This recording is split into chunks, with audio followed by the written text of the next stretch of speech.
Hello everyone, welcome to my YouTube channel. तो आज का जो हमारा कॉन्सेप्ट है वो है ऐतिहासिक युग।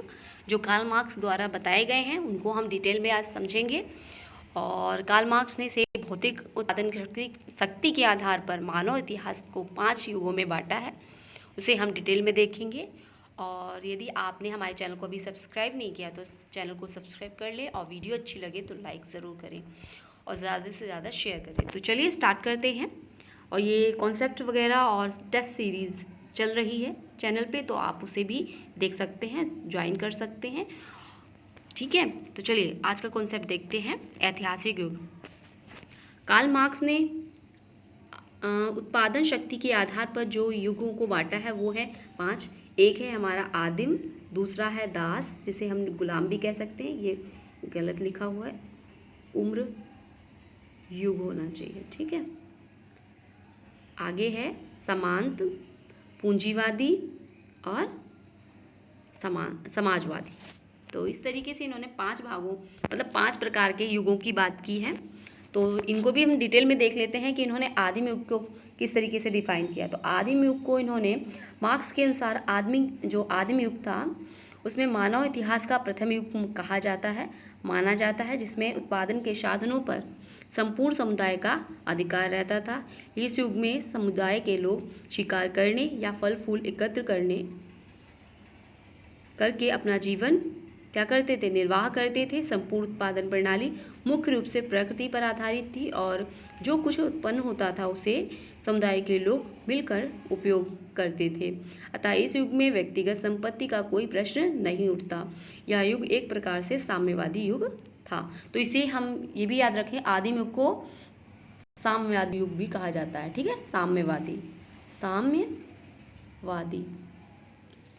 ठीक है, तो आदिम युग भी कहते हैं और साम्यवादी युग भी कहते हैं इसको, आदिवादी युग को। नेक्स्ट है हमारा गुलाम युग या दास युग। ठीक है, तो कालांतर में जैसे जैसे समय जो है बीतता गया और उत्पादन शक्ति में परिवर्तन आया, कृषि और पशुपालन मानव समुदाय के प्रमुख व्यवसाय बन गए और कृषि में धातु के औजार भी प्रयोग होने लगे। इस युग में 2 वर्गों का उदय हुआ। एक वर्ग खेती का काम करने वाले और दूसरा पशु चराने वाले। और बहुसंख्यक जनता जो थी दास बन गई थी और खेतों और पशुओं पर आधिपत्य करने वाली अल्पसंख्यक जनता मालिक हो गई थी। इस प्रकार इस युग में दास प्रथा, स्लेवरी सिस्टम का उत्पादन या सूत्रपात हो चुका था। साथ ही व्यक्तिगत संपत्ति का विचार भी विकसित हो गया था। मालिक वर्ग और दास को पशुओं के सामान खरीदने और बेचने लगे थे। ठीक है, तो ये हो गया दास युग। सामंत युग में क्या कहते हैं, सामंत युग जो है सामंतवादी युग है। इस युग में कृषक व्यापक रूप से जो पैमाना था, कृषि का पैमाना फैल गया था। कृषि पर अधिकतर रहने वाले कृषि और भूमि पर उन्होंने अधिकार कर लिया था और सामंतवादी कहलाने लगे थे। वे शासक बन गए थे, शेष जो जनता थी वो दास बन के उभर रही थी। कहने का मतलब वो दास बन गई थी, जो काम करते थे वो दास थे और जिनके पास भूमि संपत्ति ये सभी चीज़ें थी वो क्या थे, वो सामंत। ठीक है, सामंतवादी नहीं कहा जाता है। तो इस तरीके से सामान्य जनता उनके द्वारा जो भी बताया जाता था उसका पालन करती थी। इस प्रकार सामंत युग में 2 वर्ग और स्पष्ट रूप से उभर कर सामने आए। धीरे धीरे इसमें तनाव भी उत्पन्न हुआ, संघर्ष भी उत्पन्न होने लगा।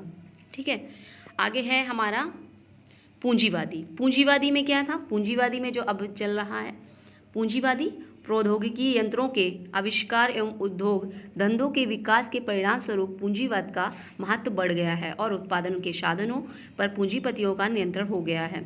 दूसरा वर्ग श्रमिक का वर्ग बन गया है, जो अपना शारीरिक और मानसिक श्रम बेचकर अपना जीवन निर्वाह करता है। इस आर्थिक असमानता में पूंजी एवं श्रम से संबंधित वर्गों में कटुता एवं संघर्ष को जन्म देता है। मार्क्स का यह युग वही युग है जिसमें मजदूर वर्ग तंग आकर पूंजीपति वर्ग अथवा बुजुर्गों वर्ग के विरुद्ध क्रांति पैदा करने के लिए तत्पर है। ठीक है, समाजवाद युग, इस युग की बात की है मार्क्स ने समाजवादी युग के इतिहास का अंतिम युग माना है, जिसमें कि उत्पादन के साधनों पर संपूर्ण समाज का अधिकार हो जाएगा और प्रत्येक व्यक्ति को अपने योग्यता अनुसार कार्य करने को मिलेगा। साथ ही साथ आवश्यकता अनुसार जीवन यापन करने के साधन भी प्राप्त होंगे। मानव इतिहास समाजवादी युग की कल्पना की थी, जिसमें वर्गहीन राज्यहीन समाज होगा, और बट ऐसा भी तो दिखता नहीं है।